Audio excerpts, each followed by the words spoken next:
ยกมือ10 นิ้วกราบนบนอบน้อมยังพระติรัตนเกี่ยวเจ้าตั้ง3 ประการ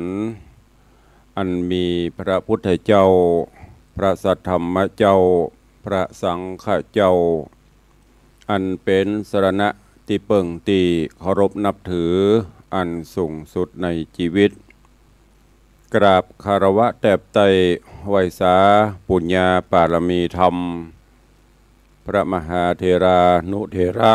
พ่อแม่ครูบาสังฆะครูบาอาจารย์เจ้าภิกขุสงฆ์องค์เนนจุตนจุองค์โดยความเคารพขอเจริญสุขเจริญปอนปออกไม่ออกศรัทธานาบุญสันนิบาตตันเข้าจุหนุ่มเท่าใจยิงขอน้อมต้อนรับทุกท่านเข้าสู่รายการมรดกธรรมกำเมืองและสารธรรมกำเมืองส่งสัญญาณออกอากาศทางสถานีวิทยุคลื่นพระพุทธศาสนาและจริยธรรม คลื่นพระพุทธศาสนาส่งสัญญาณออกอากาศทางสถานีวิทยุวัดไฟหินตำบลสุเทพอำเภอเมืองจังหวัดเชียงใหม่ในระบบคลื่นความถี่ FM 104.50 เมกะเฮิรตซ์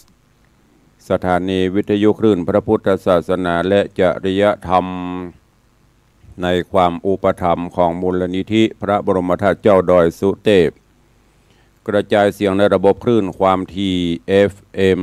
96.0 เมกะเฮิรตซ์ตลอดจนวิทยุชุมชนต่างๆตีต่างตันผู้อำนวยการสถานีได้ลิงก์สัญญาณจากแม่ข่ายถึง2 สถานีออกอากาศให้ญาติโยมทั้งหลายได้รับฟังว่าเจ้าแต่นั้นก็มีหลายวัดหลายวาหลายบ้านหลายจองได้เปิดเสียงนี้ออกอากาศออกลำโพงห่อกระจายข่าวเสียงตามสายตามวัดตามวาตามหมู่บ้านต่างๆเพื่อให้ลูกพระลูกเนนก็ดีปอออกไม่ออกศรัทธาทั้งหลายก็ดีได้ฟังกันอยู่ในเวลานี้พร้อมกันนี้ก็ยกมือ10 นิ้วกราบถวายการต้อนรับพระสงฆ์องค์เนนครูบาอาจารย์ทุกรูปเจริญปอนต้อนรับญาติโยมศรัทธาที่ได้เข้ามาติดตามรับชมรับฟังทั้งภาพและเสียงการไลฟ์สดทางเพจหรือว่าทาง Facebook ไลฟ์ของวัดวังสิงห์คำทาง Facebook ไลฟ์ของธรรมะภาคเหนือ Facebook ไลฟ์ของวัดไผ่หิน Facebook ไลฟ์ของธรรมครูสมุวิสุวัฒน์วรกิจโจและก่อนหน้าจอ Facebook ไลฟ์ของญาติธรรม FC แฟนรายการทุกรูปทุกท่านเนอะที่ได้เข้ามาแล้วก็ได้ร่วมกันเผยแพร่นำธรรมคำสอนนี้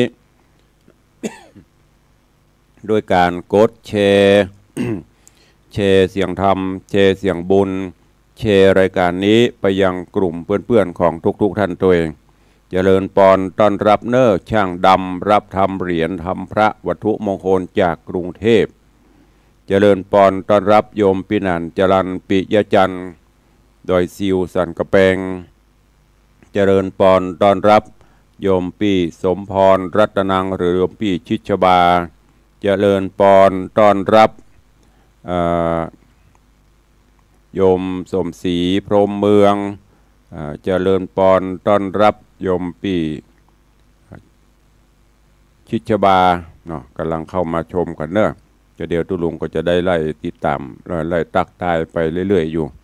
ก็ใครกำลังเข้ามาก็รายงานตัวเนอะเข้ามาแล้วก็กดแชร์รายการนี้ไปยังกลุ่มของเพื่อนๆของทุกท่านตัวเอง รายการนี้ดำเนินโดยกล่าวกับผมอาตมภาพพระครูวิสิทธิ์ศิลาพรวัดวังสิงห์คำตำบลประแดดอำเภอเมืองจังหวัดเชียงใหม่หรือตุลุงในวังเนอะเป็นผู้ดำเนินรายการนำรายการแบบปืนบ้านล้านนารักษาฮีดหอยมรดกธรรมกำเมืองรักษาภาษาท้องถิ่นภาษากำอู้กำจ๋าแบบเมียง แบบเมืองมาอู้มาจ๋า มานำเสนอให้ท่านทั้งหลายเพื่อรักษา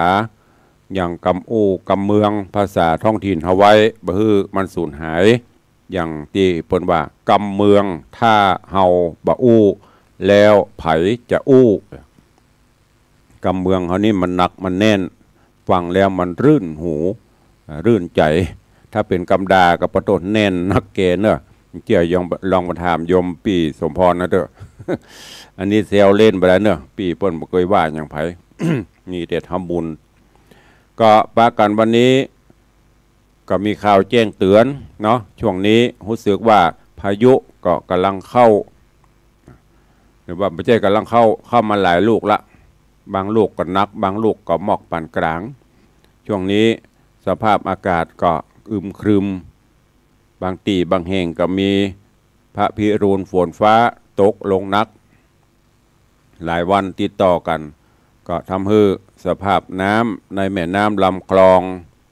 สูงขึ้นไม่ว่าจะเป็นแม่น้ำปิงแม่น้ำวังยมน่านแม่ขาน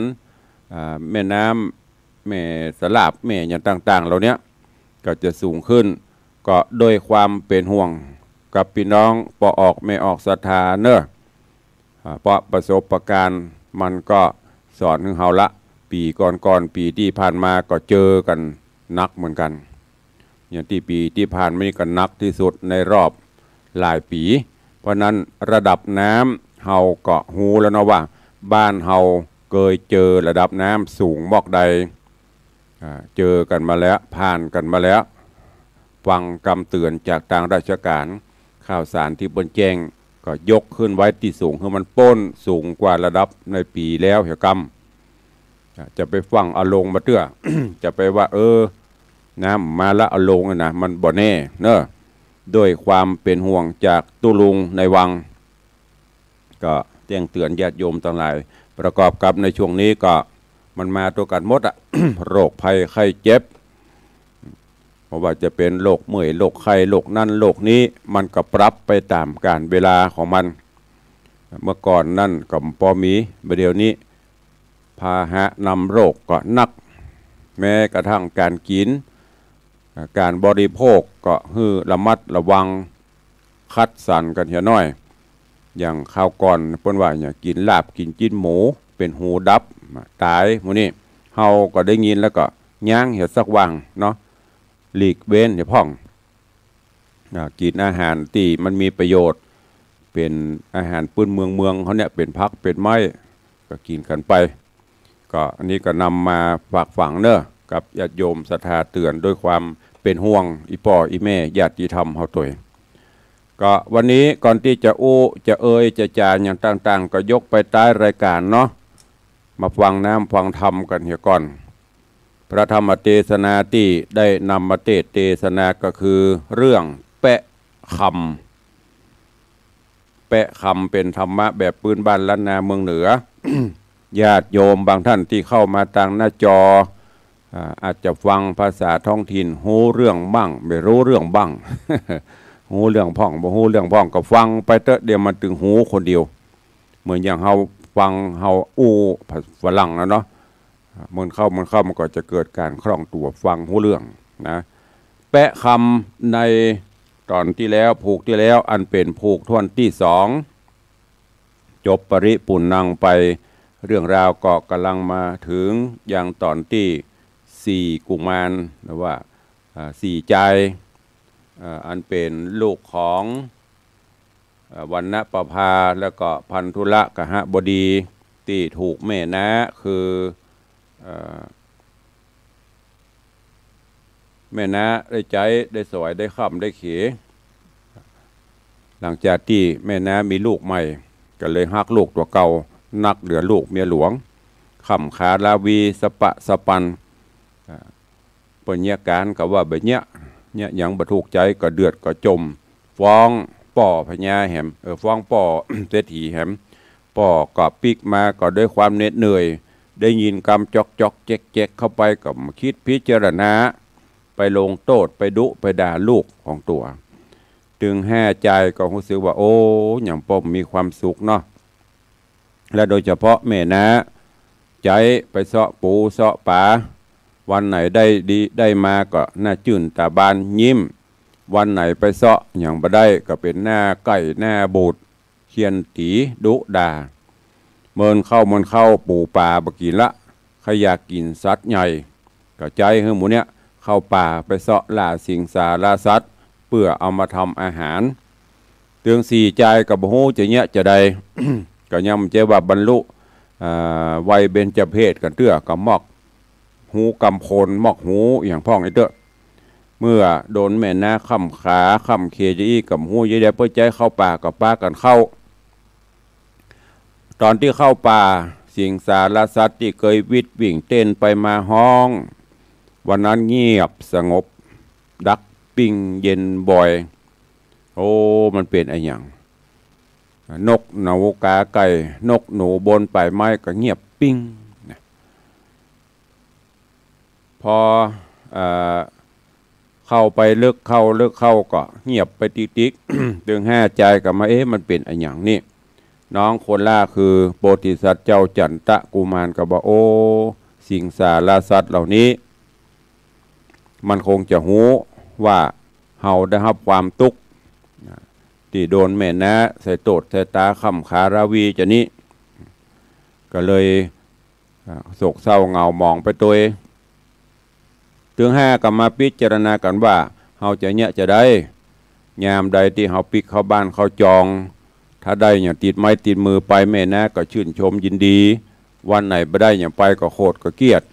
ปายบ่ป้อก็ดึงบ่ป้องบ่อัพเอาเฮาเขียนตีดุด่าอยู่ตลอดก็เลยได้ไอเดียว่าเอาจะอี้บ่เฮาบ่ต้องปีกเตื้อเอาตั้งหน้าเปลี่ยนไปจนกว่าได้ดีแล้วค่อยกลับบ้านนี่หรอเฮาไปเสาะศึกษาศิลปะวิทยาไปพบไปเพาะไปปะปอฤาษีตามฤาษีจีไพรตำป่าตำเขาจะดีก็จ้าปี้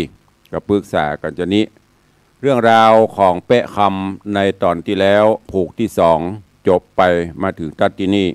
วันนี้ก็ฟังกันต่อเนอะว่า4-5 ใจจะเป็นจะได้หลังจากที่เข้าป่าไม้ไผ่สนไปจะไปพบไปปะอันอย่างพ่องจะต้องผจญอันอย่างพ่องนี่แหละญาติโยมศรัทธานาบุญเฮาตั้งหลายจะตาชีวิตคนเฮาอย่างที่เปิ้นว่าตามีหน้าพอหน้าบหันถ้าเฮาบ่ยองบ่ส่องกระจกบ่แยงแว่นเฮาบ่หันหน้าเฮาเนี่ยแต่เฮาก็หันหน้าของเปิ้นเฮาบ่ฮู้ว่าอะไรอย่างจะเกิดขึ้นในอนาคตการทว่าเป็นอดีตการไปณเวลาขณะนี้เป็นปัจจุบันการวันพุกเฮายังบ่ฮู้เป็นอนาคต เพราะนั้นก็ถึง4-5 ใจนี้ก็บ่ฮู้ว่าจะมีอย่างมาพบมาผ่านแหมเพราะนั้นเจิญญาติโยมทั้งหลายตั้งอกตั้งใจฟังพระธรรมเทศนาปืนเมืองเหนือเรื่องแปะคำในผูกที่3ตอนที่1เป็นลำดับไปณโอกาสบัดนี้ นะโมตัสสะภะคะวะโตอะระหะโตสัมมา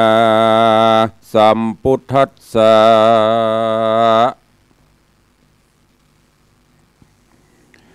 เตภาตะโรกานิทัสสะวัจนังสุตวาเอวะมาหังสุติสาทะโวฟังลาโสตุจนาสัพพุริสะตังหลายผู้ขะนิ่งไม่ใครรอดเวียงเกี้ยวยอดเนรปานยิ่งใดละการคารวาสหยุดยังขาดเป็นโหนน้ำเอาตนจอมบูสู่ฟังธรรมจิเตียนตามทูปไตนบน้อมใบปูจาอย่างรัตนา3 สิ่งเกี่ยวก้ายิ่งมงคล3รวมตนพร้ำพร้อมย่อมือน้อมฟังธรรม จุงดาจะติดต่อตามบาทคอบาลีว่าเตภาตะโรดังนี้เป็นตนบาทนี้แดเตเตภาตะโรอันว่าสีใจผู้ปี้ฟังน้องจีไข่ปานก็ปากันตอบถอยว่าดูราน้องตอยเตรียมตากรรมน้องจะกล่าวโอปี้หากหูดิเลวิบากเฮามีดังนี้จักหลีกลี่สันใดแม่สายจะตายจากจุมเฮาหาเครื่องกามตกลุ่มตาตกลุ่มตากำพร้ามีแม่นาในเฮือนมันบ่เหมือนแม่เนื้อบ่ใจจัดเจือวงสารจริงบ่คุณนะไฟหอยดังลูกน้อยตัวมันเฮาจักปากันคืนสู่ยังที่อยู่เฮือนตนนางทารนแม่นาก็จักแจ้งดาเคขามจุมเหล่าราม้วนหมู่มีชีวิตอยู่เหมือนตายซ้ำจักทะลงตุกลายทำล้ำโลนบ่หูจักโปนยามได้แม่นเฮาหนีไปลีซ่อนอยู่ในบ่อนไกลตาเตี้ยงฮือขาเตี้ยงฮือข้าเหล่ารากันเฮาพันภายต้องเตดไปอยู่เขตเมืองไกลจากไปอาศัยจอดอยู่กับเผ่าผู้ใดจะเหตุบงสาพี่น้องบ่มีอยู่ห้องเมืองใดเตี้ยงจากตุกใจข้าเจ้ายิ่งกว่าเก่าดิลีกันเฮาหนีเข้าป่าเอาไปนาเป็นไม้เตียงจักตายจุภูบ่ได้อยู่นานไปเหตุสัตว์ดงไพรหลายแหล่มีจุแง่ดงรีเกราชสีแลดจังเสือปากกวางมีดำตังยักษ์ธรรมไพรเพศมีจุเขตดงตานการมันหันตอดแน่เหาะย่อมกับกว่าเอาตายจะเฮาจักพันภายเตียวตองไปสู่ห้องแดนได้เย็นตานจะลำหมอกกึดบ่ออกหันหนอยู่เป็นคนติดต่อตุกโศกปอนำนากวนเราราตั้งแห่ตายพร้อมแน่จอมกันในดงตันป่าไม้ฮือหายหม่นไม่มองผ่านตีนานจันตะกุมารน้องซอยจิงตันถอยไข่จากกับกันกับเรารากันเราราพี่น้องจักตายอยู่ห้องดงไพรเนี้ยสันใดนั้นใส่จักตายพร้อมแน่ควายจอมกันปีจอมขู่หวนผู้เก่าจริงบอกเราอุบายกวนเฮาตั้งลา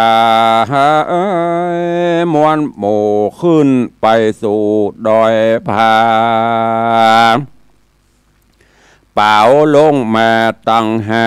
ตายพร้อมแน่จอมกันพ้องว่ากวนผายพันเข้าป่าฮือสัตว์หยาบจะเอาตายเฮือยักพงภายบาบใบเอาไปเลี้ยงไส้ตัวมันพ้องว่ากวนเฮาก็พันวันกอดคืนสู่ยอดรุกขา เป่าลงมาตั้งแห่ฮือความแน่บำไวพ้องว่ากวนเอาเครือไวเส้นใหญ่มัดคอไว้ตายแขวนตายอยู่แดนเถื่อนทองตั้งแห่พี่น้องเหล่าราตีนั้นหนอพุทธายอดซ้อยจริงตันถอยจะใครว่ากันเฮาพร้อมใจตั้งแห่ตายความแน่เมื่อมอนกลางดงดอนนี้โสดบ่มีประโยชน์อันใดพวกเฮาไปกวนเฮาไปที่ใกล้แม่น้ำใหญ่วังทานอธิษฐานใจฮอดถึงเต้ายอดอินพรหมตั้งพญาโยมตาหาวหาตั้งนาคราชทรงฤทธิตั้งเทวดามีเถื่อนทองและหักษาต้องวางทานโยกตนตานสัตว์น้ำกุ้งนิ้วพร่ำปูปลาตั้งสัตว์นามวลหมู่แก่อันอยู่วังใสแล้วเป่าลงไปตั้งแห่ฮือความแน่บำไวฮือสัตว์หลายมวลมากได้กินซากเหล่าลาโยกตนตานนี้นะบุญกว้างบ่อาจอ้างกฎหมายส่วนสี่ใจผู้ปี้ฟังน้องจีไข่ปันต่างหันตันจุผู้ฮับพร่ำหูอาสาว่าจักไกลกลาเตียวต้องไปสู่ห้องวังวนหกวิ่งยนต์ลงน้ำหือตายเสียงซ้ำจอมการตีนาหนอคุณท่านน้องซอยจิ่งกล่าวถอยกำไปว่าวันนี้ตาวันใส่คำลาดาลับป่าดงนาแยมเฮามาแต่เจ้าบ่หันป้อเจ้าใส่ใจป่อไปไหนไปหูบ่ตันได้อูไข่กำบ่ได้ยอมือตำขาบใบฮือป้อได้เล็งหันกวนเฮาปะกันปอกสู่ยังตีอยู่เกหาถึงวันแม่พวกเจ้าก้อยลาป้อเจ้าบุญมีขอพานี้ภายโพดงดเว้นโตดเดิมมาแล้วเราราปีอิดน้องก้อยไปสู่ห้องวังตานกันหนอโปที่ญาณน้อยนาดกล่าวเสียงขาดสุดไปตั้งสี่จะให้ผู้ปี้กึดสันทีหันตันก็ปากันตั้งหมู่ปอกมาสู่เกหาก็มีหันแลนะอาทะโขกาละวันนาแยมนอนนางกาละวันนาแม่นาได้หันแห่คำใจปอกมาได้กว่าจ้อยจีนบ่ห้อยมือมามันเครื่องกาโคดกระจมเจ้งดาพระพายว่าสู่ตั้งหลายใหญ่หน่อยบ่ตามถ้อยกำกูจำสู่เข้าป่าเสาะสอดล่ากวางฟานหรือสัตว์ดงด่านหน่อยใหญ่เอามาเลี้ยงใส่แหล่งไงกูบ่หมายจักใจฮือเนี้ยการน้อยใหญ่ได้เต้าฮือสู่ไปป่าเศร้าดาหอกเขาย่อปั่นสู่ป้อยปากันตั้งหมู่ไปเล่นอยู่ในโดง ตาวันลงคำลาเส้งไหวนาปิกขึ้นมาย้ำกันนาหน่อยใหญ่ก็เงียเมียนควายจุประการ สู่สามานหลายแหล่ติดเจือแม่ตัวมากูสั่งจะใจสู้บ่ได้เอากามไปโด่งดำเสียเปล่ากินอย่ากินข้าวยามแรงห้าล้อมแปงกำพระฟังแม่นาทารุณด่าว่าตนบ่อผ่อนต่างโคดห้อนปานไฟต่างแปลงใจต่างมันโอดเงื่อนกันคันตีบอกไขวาตีตอบตาเต้านั่งก้มแน่ได้ก็มีหันแลนะปูนาติวะเสกันวันลุนมารอดตั้งแห่ยอดคำใจก็อุบายแต่งไว้ยังแน่ไม้ปืนไฟตั้งปัดใจเข้าห่อแล้วไปหาป้อบุญมียออันจุโอลิขาบไว้ในที่ใกล้ป่าตาแล้วไขว่าจะตันต่อว่าข้าเดป้อบุญมีบุญภายบ้านนี้ลูกทั้งหลายจูผู้จักไปสู่ดงดำไปตามกรรมแม่นาเพื่อเสาะไล่ล่ากวางทลายแม่นลูกได้ตายความนาโดยสัตว์สวกกลาเสือมีย้อนบ่ตันหนีลีซ่อนตายอยู่บ่อนดงนาคอปิตาภายโพดงดเว้นโตดวางตามขอป้ากำหน่อยใหญ่โมดเสียงไข่ดิหลีขหบดีผู้เป็นป้อฟังน้อยหนอใครจะ บ่อสังกาสกากบ่อกึดนาหลากสังหอนว่าลูกจักเมื่อมอนตายกว่าบ่ไว้นาขึ้นมาเจ้าไข่จะบอกเราว่าจุมสู่เจ้าตั้งหลายจักพันภายเตียวต้องเข้าสู่ห้องดงนาจูงสะแหว่งหาหือใดยังสาดน้อยใหญ่ดงตันอย่าปากันเล่นแอวดังลวงแล้ววันวาการปีตากุลใหญ่บอกเสียงไข้สุดไปห้าคำใจลูกเต่าพอป้อเจ้าเต็มตาจักไข่จ๋ายินยากจักออกปากยินผ่านตกมาปานจ่องหอยหน้าต่ำก้อยมองขี้ก็ปากันหนีกลาพรากออกไปจากเฮือนโตนปีสี่คนนำนาใจน้องละจอมลังบอกกึดหวังจากปิกปอกไว้หน้าออกขึ้นมาคนนาน้อยใหญ่อันอยู่ไกลกองต่างหันแห่บุญขวางพี่น้องออกเดียวต้องจอมกันดังตั้งวันเมื่อก่อนภัยบ่หอนสังกา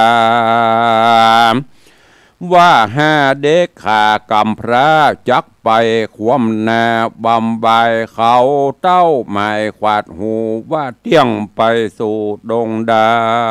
น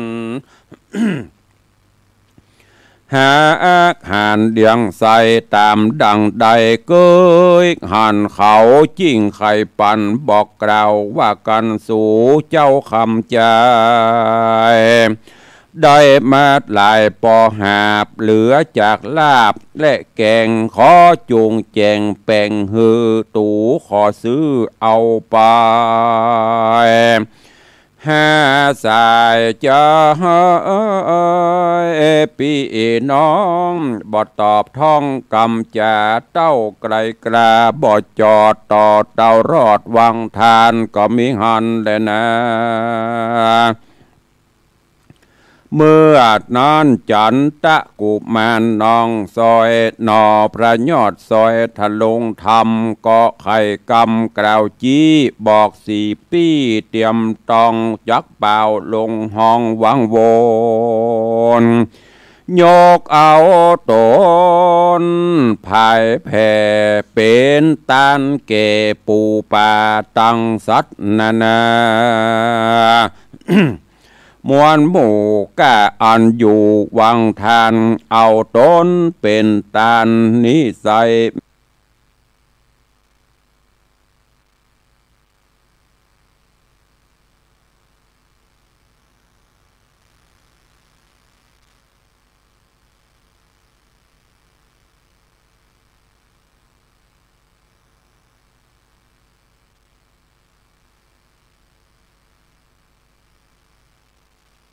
มีผลใหญ่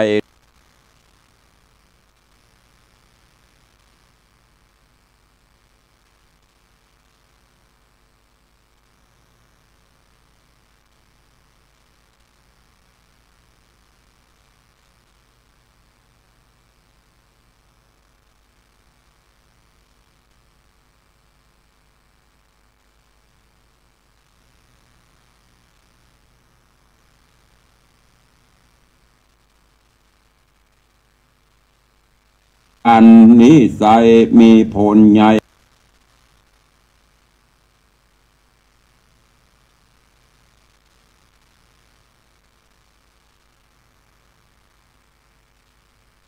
อันนิสัยมีผลใหญ่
เฮากวนภายแผ่นดินพร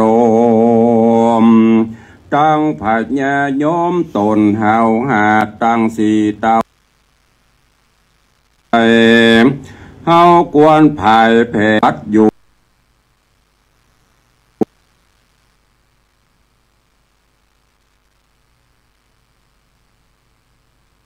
เพศอันข้างอยู่เขตโลกาแล้วพาทันนาเมียดไว้เฮือสมบัติเฮือสมไฟขะนิ่งมาการเจ้าบุญภายน้องซอยกล่าวเสียงถอยสุดกรรมตั้งสี่องค์คำปี้เก้าตังกะนิ่งเล่าหันตาลแปลงใจมันโจมจื่นยกมือยื่นอธิษฐานตามกรรมไขขานบอกเราแห่งน้องเนาบุญมีตีนั้นหนอมุนีอ่อนดอยจริงกล่าวถอยใครจะว่าสี่บุญหนาพี่เจ้าผาทัดนาเล่าสันใดขอจุงไข่กล่าวโอฮือข้าน้องหูตามรายตนคำใจปีเก้าจริงตันจริงตันเล่าไข่กำว่าดูราบุญนำเฮยน้องจันปี้กึดสอดดันพาทนาว่ากันเกิดมาไปนาขอเกิดในป่าหยุ่มเครือคือเกิดเป็นเสือตัวใหญ่พับเสียงควายดงนาสัตว์นามวลหมู่บ่อาจสู่พระจนต่างเอาตนมาไกลย่อมอยู่ใต้สมปานอยู่ดงด่านป่ากวางไผ่บ่อ่างราวีเตี้ยงจากสวดสดีค่ำเจ้าตลับต่อเต้าวันตายขอบุญหลายนิสัยช่วยฮือไฟสมมาคะนิ่งปองปี้ผู้ทวนสองปีทวนสองตอบถอยว่าดูลาน้องสายตาปี้ผาธนาตั้งไว้ขอเกิดเป็นหุงใหญ่บินบนฤทธิตนมากกวางอาจกินจ้างปังปายบินผ่านภายไว้ว่องพับควายห้องดงรีพับราชธานีต่างดาวพับควายดาวนามีหุงดงนามากเต่ามาเวทเฝ้าเป็นปริวารจักสำราญยังจอดอยู่บนยอดดอยผา สูงสุดตาดูอาจคือเขาไกลลาดดอยงามปี้ผู้ทวนสามกล่าวจีว่าตัวปี้นี้ขะนิ่งหมายอธิษฐานใจตั้งไว้ขอเป็นนักใหญ่ลาจาคือเป็นพญาแห่งนาคฤทธิมากเหลือลายไผบ่หมายเพียบใดอยู่ภาสัตว์ใหญ่เจียงคานมีโยธาหันหัดเฮาจบฉลาดเลือลายมาเวทใหญ่อยู่เฝ้าตู้ค่ำเจ้าคืนวานปีจอมควรทวนสีก็กล่าวจี้ใครจะ ว่าปี้ผาท่านนาเมียดมันขอไปเกิดจันเมืองบนเป็นเตวบุตรตนวิเศษหูแจ้งเหตุเลววายกันคนใดใจจอดร่ำเปิงรอดถึงตนฮือบันดลขวาดหูบอกว่าอยู่แดนใด ดังที่ไกลและไกลเหอหูได้จูประการกันสี่กุมารผู้ปี้ได้กล่าวจี้สุดปายโดนคำจ่ายน้องซอยหน่อพระยอดซอยคุณทำก็ไข่กรำกาวจี้บอกแจ้งสี่ปี้เตรียมตา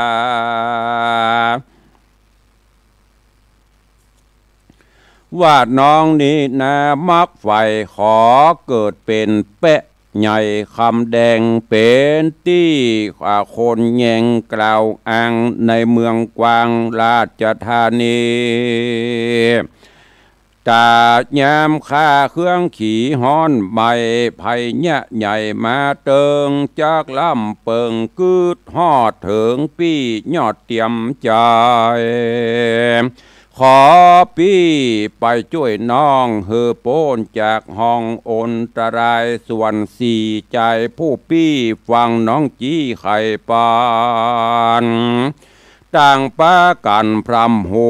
ฮับคำสู่อาสาปฏิญญาเนมันช่วยน้องจันจุประการก็มีหันเลยนะนิธิตังขีญาสังวันนาวิเศษจาห้องเหตุธรรมเทศนาเรื่องแปะคำผูกท่วนสามตอนที่หนึ่งก็บังโกม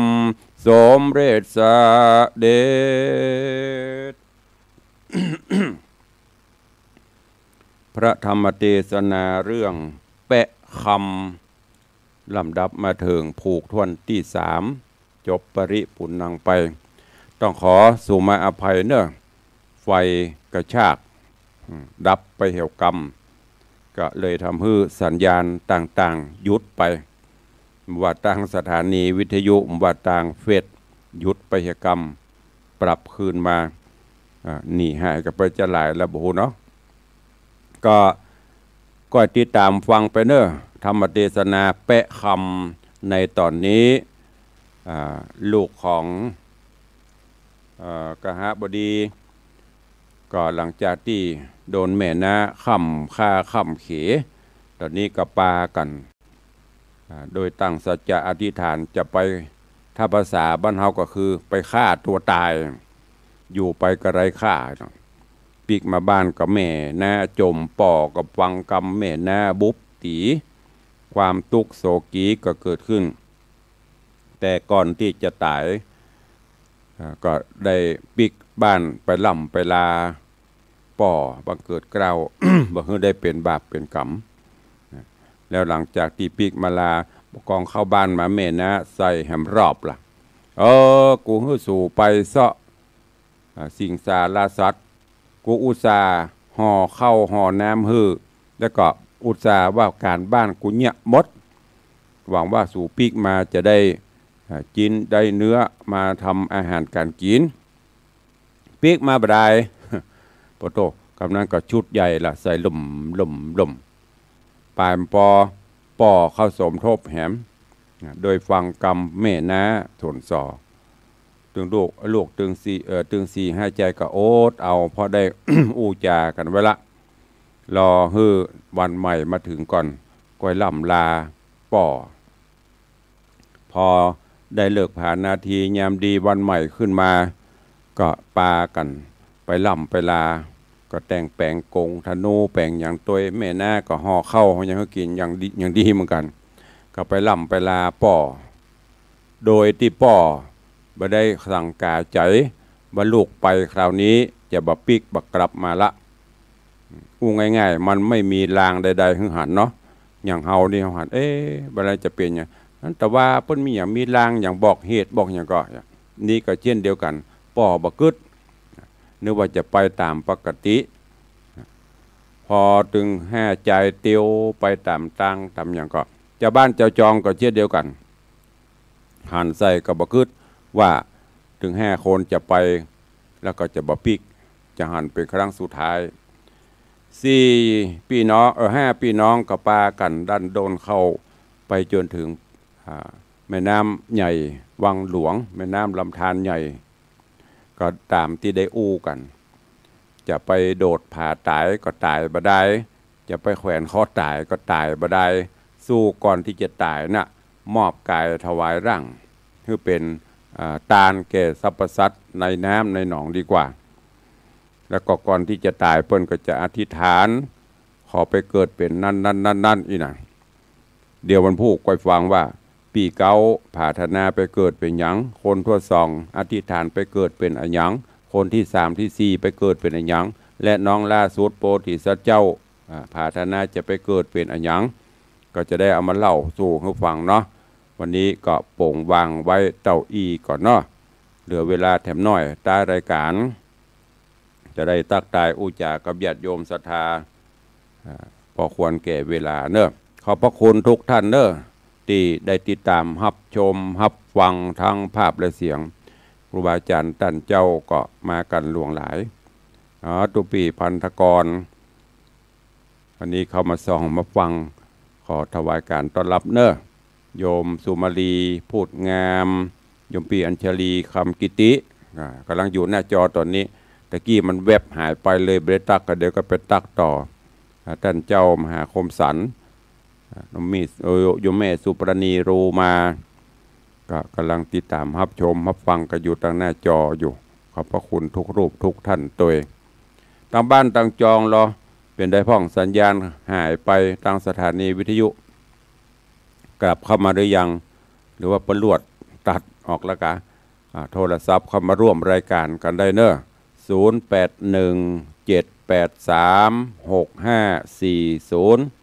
0817836540ใครจะอู้จะเอ่ยจะจ่ากับตุลุงเข้ามาได้เนอะในช่วงนี้ก็คงจะได้ปะกันถ้าบัดติดการใดๆภารกิจก็มีนักอย่างที่ตุลุงได้บอกไปบางวันก็อาจจะหายไปจากหน้าจอ หายไปจากแต่เสียงยังอยู่เนอะเสียงยังมีอยู่ก็อาจจะเป็นเทปมาแทนก็โดยภาระต่างๆวันๆนี้ตั้งแต่ปกติในช่วงภาษานี้ก็จะตื่น นอนบางวันก็ตีสามปลายบางวันก็ตีสี่ปลายถ้าวันใดอย่างวัยเขานี่มันวัยเกิ่งค่อนมันหรอก ก็เลย รับยิบรับยอบอ้าวเจริญปอน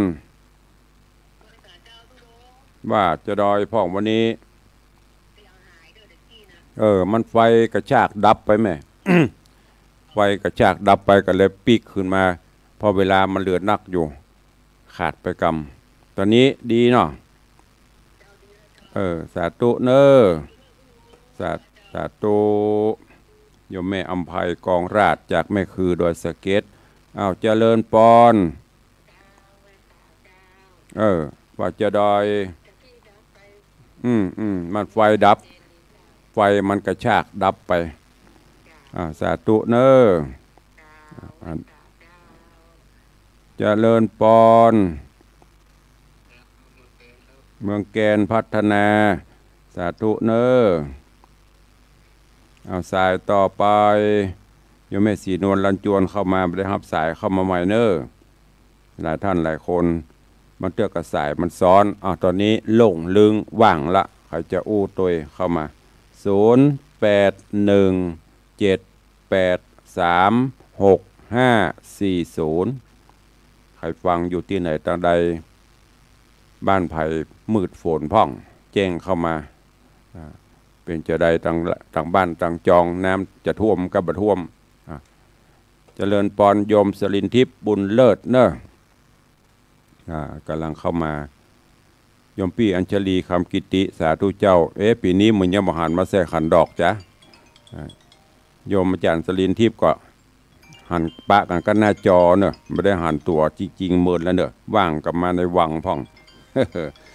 แม่สีนวลว่าจะได้ไหวกูเตือประตันแหละตี6ตี7เอาอย่ามาลูกขวาย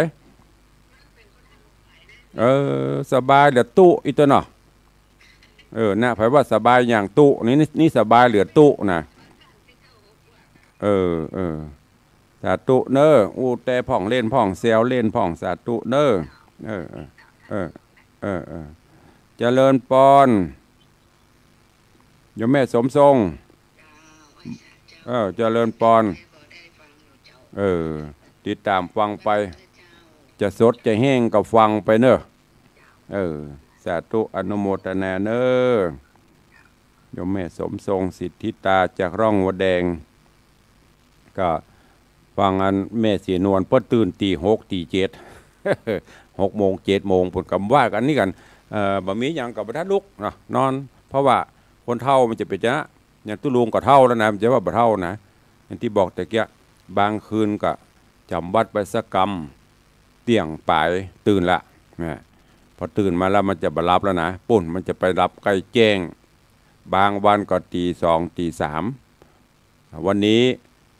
ตี4:05 นาทีตื่น2ก็2เตื้อแล้วมอกตี1เตื้อนึงละตี1ตื่นมาก็ลุกทำภารกิจมามีเหตุด่วง ต้องเอามันไปเหี่ยวไปขี้โดยเนี่ยเป็นกู้กรรมกู้เวรเนี่ยบ่าวไปกับได้ในได้เพียวในห้องนะกูเตื้อนี้ตุปีมหาคมสันอยู่นี่จะมาละเอาหมอบพระเพียวขี้หมา เดี๋ยวปุ่นย้ายไปอยู่เอาไล่ไปอยู่ตรงนั้นอย่างก็เมืองเปาก็ปิดเข้ามาก็จะไปอะไรก็ไม่ได้ก็ต้องอยู่จำวัดไปแหมยีบ1วันนี้สะดุ้งทำการตี4:05 นาทีก็เลยลวดลุกทำกิจวัตรส่วนตัวส่งน้ำส่งท่าเสร็จตี5ขึ้นทำวัดเจ้านั่งสมาธิภาวนาแผ่เมตตาเสร็จ6 โมงก็มาจัดรายการต่อถึง7 โมงก็เดี๋ยวก็7 โมงก็ไปเร็วจัดรายการก็ไปปฏิบัติข้างนอกตรวจสอบดูแลความเรียบร้อยตรวจเอกสารดูงานที่จะต้องทำแล้วก็อยู่ทำไปจนภาคบ่ายก็ตั้ง96แหม ภาระที่จะต้องจัดนะโดยเฉพาะทางวิทยุนี่ก็2 สถานีพระเจ้าจะอยู่104บ่ายมาอยู่96ก็อันนี้เป็นตารางเนอะมันจะเนี่ยเขาว่าสบายอย่างตู้นี่นะมันจะไปสบายจะได้ต้องทำงาน งานในด้านต่างๆแต่ว่านี่ก็มีประชุมคณะสงฆ์อำเภอเมืองเชียงใหม่ตั้งแต่บ่ายโมงถึงพุ่น4 โมงป่ายก็อู้จากันเกี่ยวกับเรื่องราวต่างๆโดยพระเดชพระคุณหลวงพ่อท่านเจ้าคุณพระภาวนาธรรมาภิรัตน์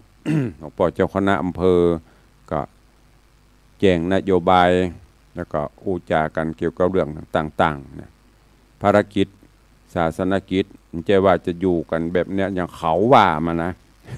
เขาว่าสบายอย่างตู้อยู่วัดสบายอย่างประเดี๋ยวจำยิ่งนะสบายยังหายไปทุเจ้าก็ลด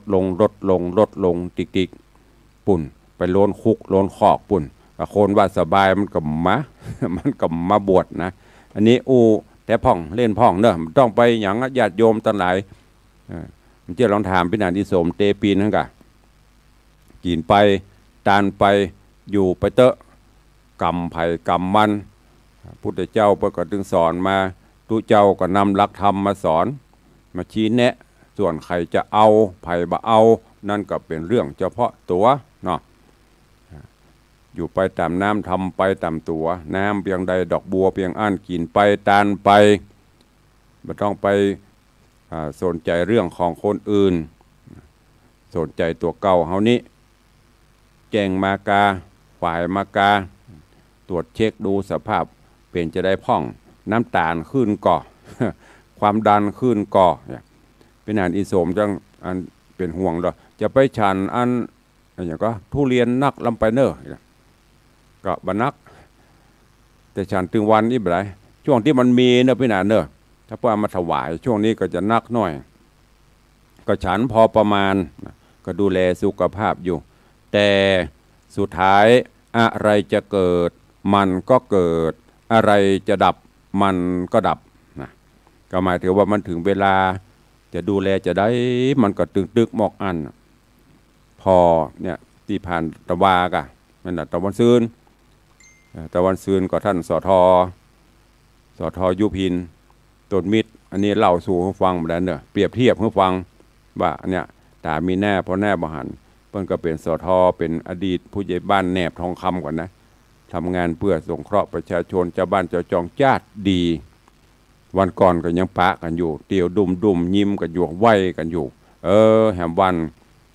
แจ้งมาเจ้ากะทราบข่าวเสียชีวิตโดยอุบัติเหตุเปิ้นจะไปซื้อดอกซื้อดวงเปิ้นก้าเปิ้นขายตัวปรากฏว่าไปโดนอุบัติเหตุที่เนี่ยสิแยกบัวละวงอีกอะแยกละแกงน่ะมีเรียบร้อยตอนนี้ก็ตั้งศพบำเพ็ญกุศลอันเนี้ยคือมันบอกหูว่าสุขภาพเปิ้นก็จัดดีนะแต่มันจะมีตั้งแน่เฮาบอกหูก็ดูแลกันไปเนอะอีพ่ออีแม่ญาติโยมศรัทธากินไปตานไปเตอะบัดถ้าไปพระวงอย่างเรื่องประเด็นเนี้ยแม้แต่เรื่องพระสงฆ์องค์ข้าเจ้าก็ย่างไม่ใช่เรื่องของเฮาเนี่ยคำว่าไม่ใช่เรื่องของเฮาก็คือไม่ใช่ว่าบโสนนะโสนเขาก็โสนแต่เขาจะไปนี้จะได้มันเกิดขึ้นแล้วมันเปลี่ยนไปแล้วทุกอย่างทุกวงการเพิ่นจะลิขิตมาจากนี้นะเพราะฉะนั้นก็ดูแล้วก็คิดพิจารณาไปต้องไปซ้ำต้องไปเติมไผตัวเฮาก็ดูแลตัวเฮาไปกินไปตานไปปั่มเป่งภาวนาไปแล้วบุญกุศลก็จะเกิดเขาคิดอย่างเขาจะได้สุขใจคนประเด็นนี้แจ้งมากาขวายมากาเปิดหน้าจอเปิดโทรศัพท์ก็เครียดละมีแต่ข่าวสารงานยำบหุผีเบามาดูก็เหมือนไข้หูแล้วก็มาเครียด